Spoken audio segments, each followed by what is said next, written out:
walk and the way they move. And, you know, a lot of the times when you want to see that, you tend to pull back and sort of see the relationship of the environment they're in. And, you know, I like environments. I like rooms and places. And I think it's important to see how people relate to those rather than just being tight on someone's face all the time, you know. The film was shot by Darius Wolski, who I'd had a long relationship with, a long working relationship with over the years. We'd first met several years earlier when we were working on music videos together. I seem to remember us shooting the entire movie through either a heavy blue or a heavy orange filter, and then taking that bias in the film out in the printing. What that did is it resulted in bleaching the colours, and all the colours that were really left were the reds that we were after, the fire, the blood in the film. He died a year ago. That's actually James O'Barr there, the looter. They're all yeah. just don't know it yet. Yeah, he got a television, yeah, a slightly shop-soiled one. Yeah, we did this 360-degree Steadicam shot to show that that Eric has gone.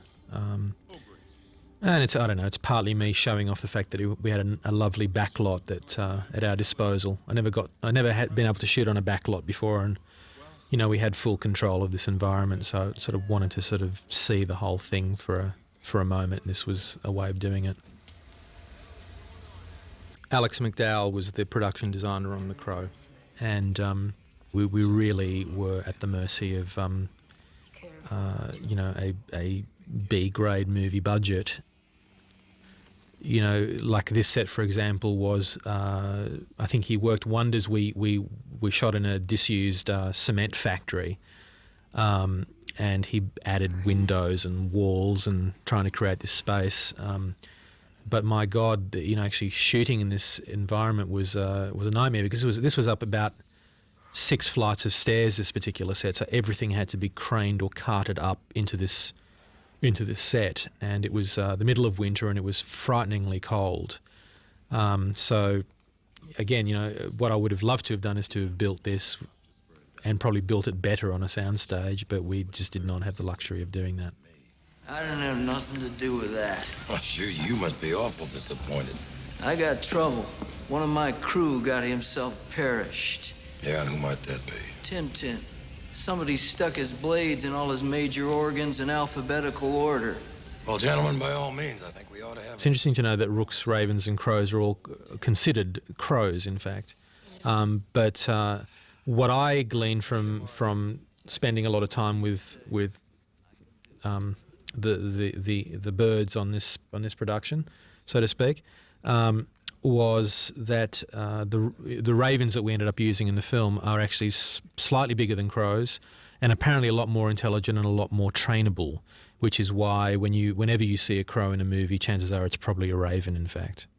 These shots you see of the crow flying, we shot miniature scenes, and then we shot a series of angles of the birds that were ravens, in fact, not crows, against green screen, and we had them we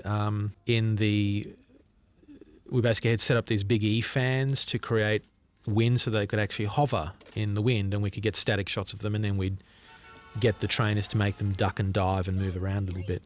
When I first saw one of the birds actually hovering in one of these big fans, I went, great, this is going to work terrifically well. But unfortunately what happens is that they never flap their wings, because as soon as they flap their wings, they will move out of the wake of the air coming at them, and they're actually smart enough to know that, which I find intriguing.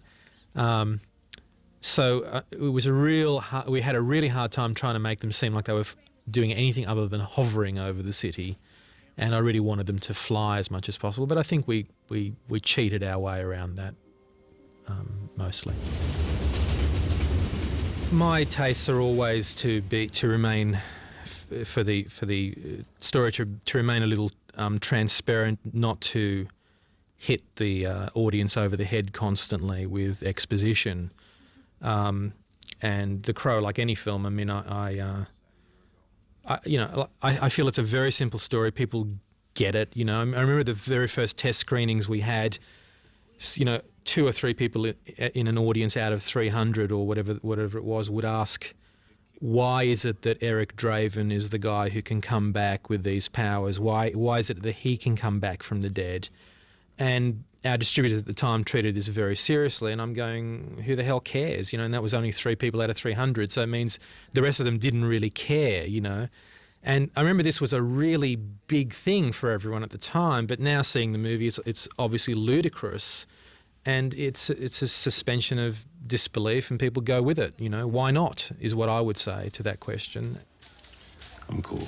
You didn't get that file from me, okay? And don't tell me you owe me one. I owe you one. Yeah, right. Damn.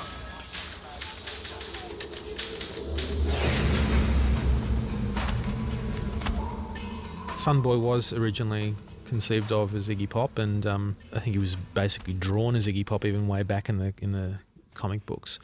I think we may have actually not offered the film so much to him, but tried to convince him to be in the first movie at one point. But we weren't really in budget range where we could actually do that sort of thing, you know.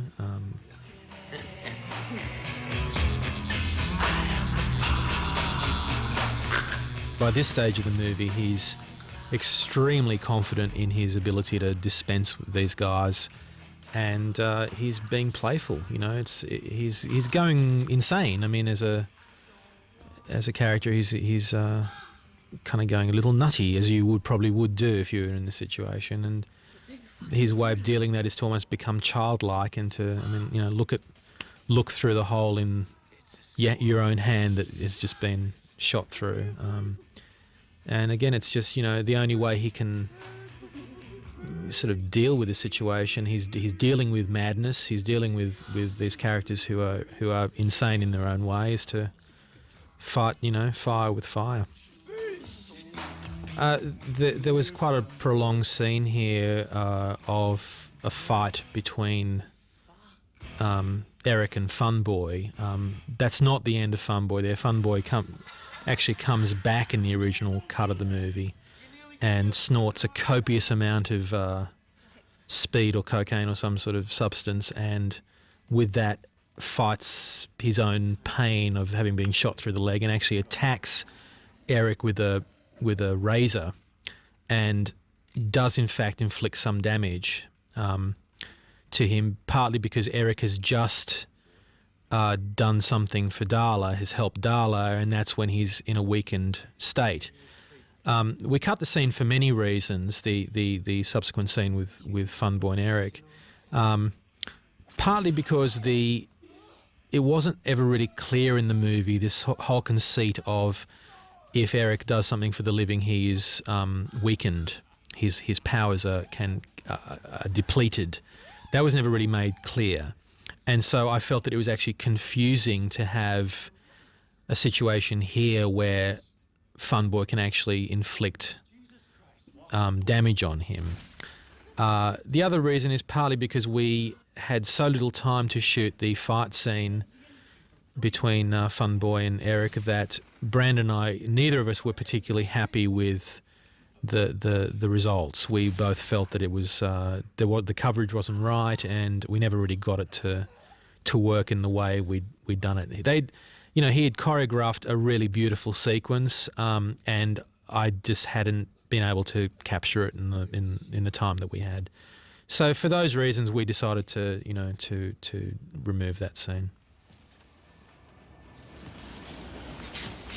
No, we had 2 cameras for a lot of the time. That scene may not have, because again, this is going back to relying on memory, and it's getting a little hazy, but I seem to remember that the second camera would often go off to do insert shots or pickups of some sort, and so that they would not always be with us. So I seem to remember in the